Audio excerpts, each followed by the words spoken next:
Morning students, welcome to Kalkaj Institute. Today we are going to start our topic of science, chapter 1st of class 10th, chemical reaction and equation. First of all, what do you mean by science? Science may be defined as the study of physical world and natural laws. ठीक है, ये होता है बच्चों. देखो, science is classified into three types. तीन तरह से डिवाइड किया गया है साइंस को, फिजिक्स, केमिस्ट्री एंड बायोलॉजी. ठीक है, तीन तरह से आपका. अब इसमें आज का जो हमारा टॉपिक है बच्चों, वो हमारा कंसिडर होगा किसके अंदर, केमिस्ट्री वाले पार्ट के अंदर. चैप्टर फर्स्ट है क्लास 10th का, chemical reaction and equation. First of all, what do you mean by chemical reactions? Topic है आपका, whenever a chemical change occurs, we can say that a chemical reaction has taken place. यहाँ पे बच्चों हमने बात की है चेंज. चेंज जो है बच्चे आपके दो तरह के, एक होता है फिजिकल चेंज और एक है आपका chemical change.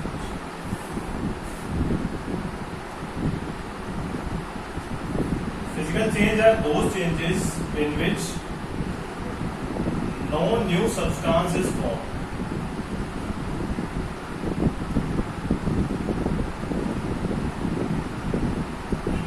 And chemical changes are those changes in which a new substance is formed.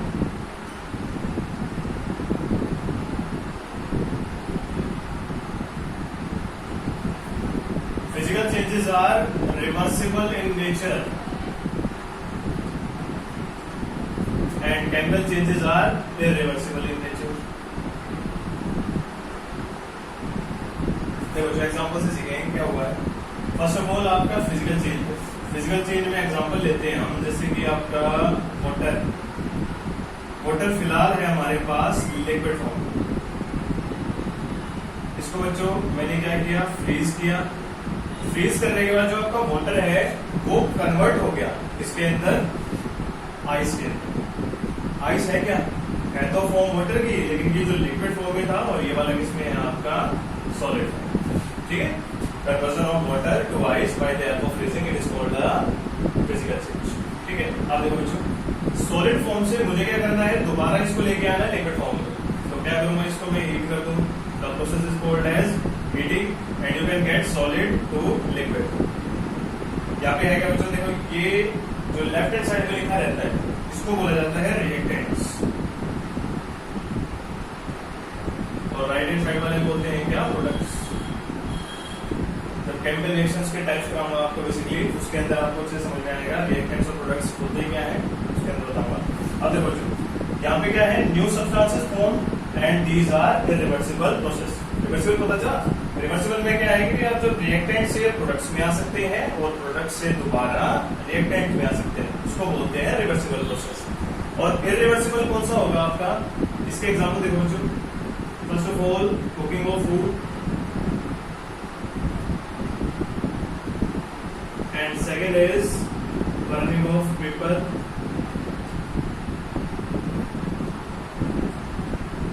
बहुत सारे एग्जाम्पल है बच्चों, लेकिन समझो. सबसे पहले क्या है, कुकिंग ऑफ फूड. एग्जांपल लेते हैं, जैसे कि जो आप वेजिटेबल लेके आए हैं वो क्या है, फिलहाल रो है. रो मतलब कि कच्चे हैं. इनको क्या किया आपने, हीट सप्लाई की. उसके बाद रो से ही आ गए आपके या तो कुक्ड और यू कैन से बेक. ठीक है, बेक भी हो सकते हैं और कुक्ड भी हो सकते हैं. तो देखो बच्चों, यहाँ पे जो ये साइन था, यहाँ पे साइन हम इस तरह का यूज करते हैं. ये साइन किसको इंडिकेट करता है कि आप LHS से RHS में जा सकते हैं और RHS से LHS में जा सकते हैं. ठीक है, किसका साइन होता है बच्चों, ये रिवर्सिबल का. ये वाला जो साइन है जो सिंगल एरो हेड होता है, ये बताता है कि आपका रिएक्शन किस तरफ जा रहा है. ठीक है, जैसे ये आपका स्ट्रेट मार्क किया, इस तरफ एरो है, तो ये आपका क्या होगा, जो रॉ मटेरियल है वो कुक मटेरियल के अंदर आ गया है. कहने का मतलब जो आपका डायरेक्शन है किसकी, आपकी कंप्लीट केमिकल रिएक्शन की, वो क्या है, from left hand side to right hand side. ठीक है, रॉ मटेरियल से किसकी तरफ आ गया, ये कुक, दैट इज बेक. इसको बोलते हैं बच्चों क्या, इरिवर्सिबल.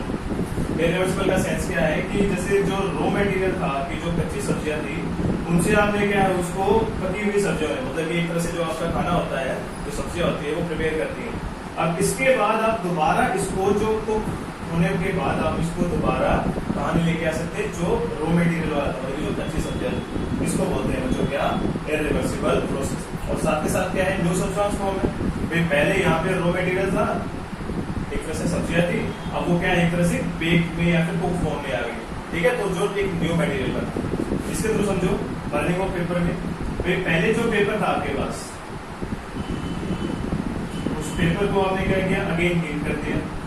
अब ये जो पेपर है ये कन्वर्ट हो जाएगा ऐश के अंदर, ठीक है। This is called as reactant which is written on the LHS and this is ash. Ash होती है राख, ठीक है।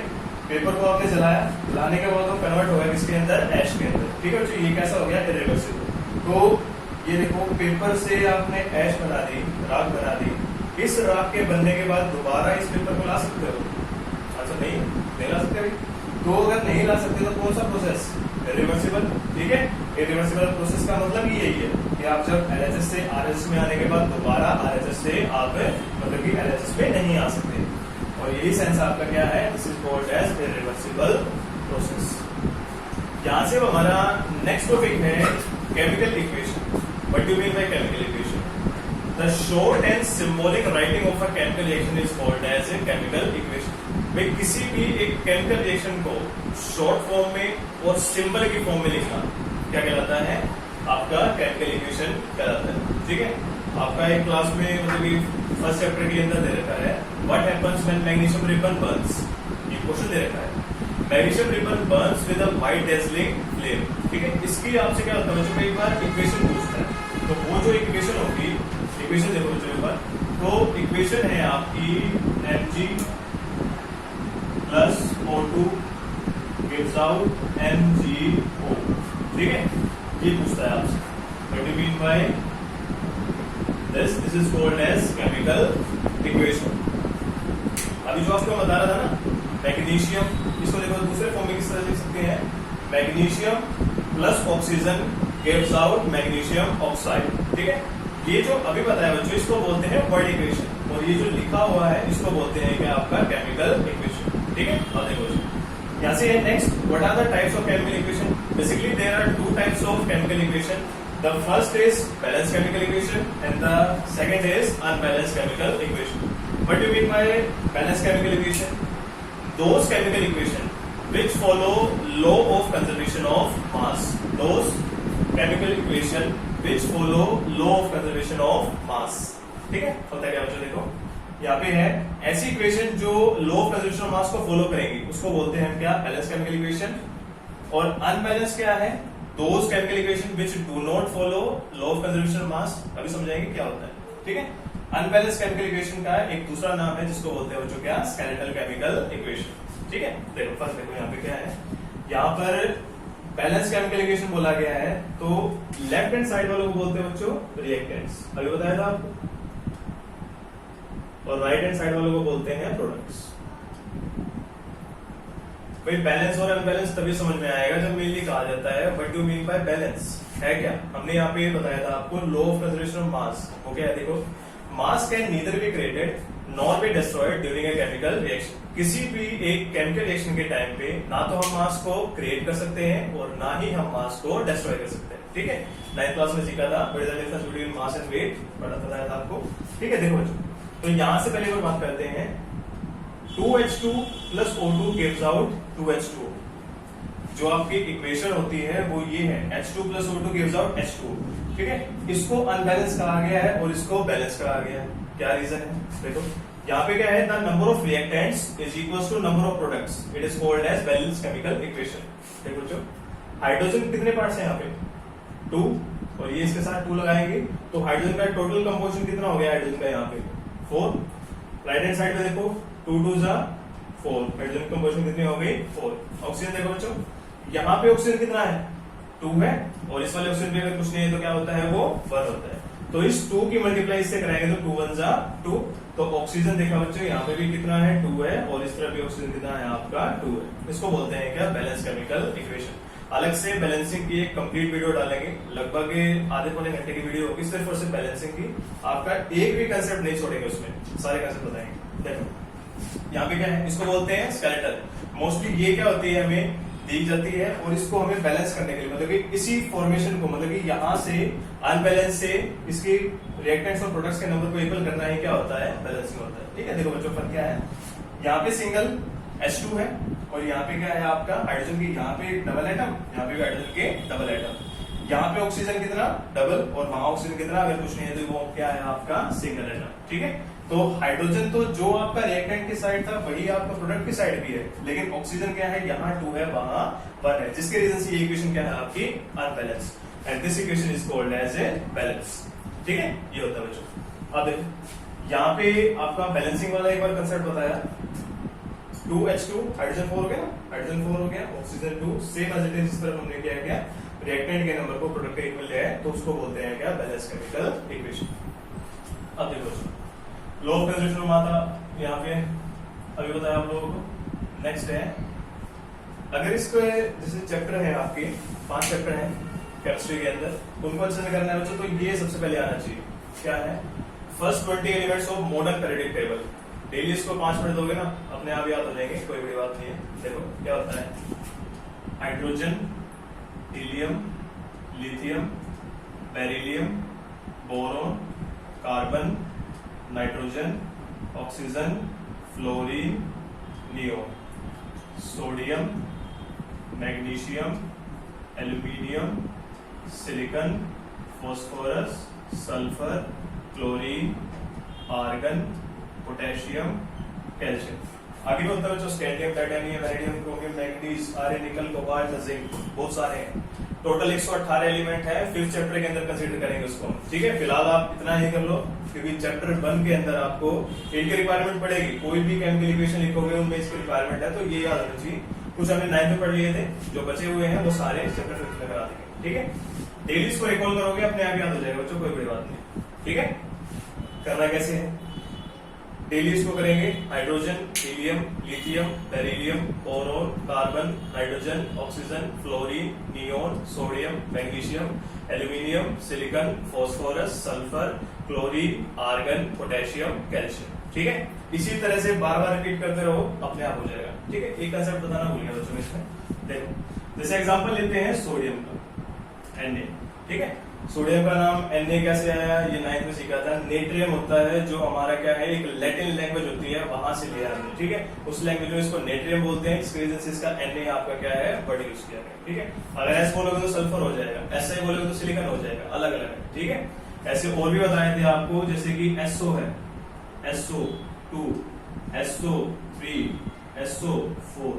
SO है sulphur monoxide, SO2 sulphur dioxide, SO3 sulphur trioxide, जिसको बोलते हैं क्या बच्चों आपका सल्फाइड। और SO4 क्या है, सल्फर, जैसे इसका यहाँ पे 4 आया हुआ ना, तो इसको अलग से नेमिंग दी गई, इसको बोलते हैं बच्चों क्या, सल्फेट। ठीक है, ये सल्फर आपका मोनोऑक्साइड, ये डाइऑक्साइड, ये trioxide, and this is quadoxide, और you can say this is called as sulphate, और ये क्या है बच्चों आपका सल्फाइड। ठीक है, एक आधे के दिमाग में आ रहा है, तो हमने तो वो जो है आपका सल्फाइड भी सीखा हुआ है, वो तो नहीं पता है। देखो क्या होता है, जैसे कि ये S होता है ना, जब ये रिएक्शन करेगा तो यही आपका क्या हो जाता है, सल्फाइड बन जाता है। ठीक है, देखो क्या है, यहाँ पे हाइड्रोजन और ये क्या है, सल्फाइड। कंप्लीट प्रोसेस बता रखा है वैसे तो, लेकिन एक बार देख लो दोबारा।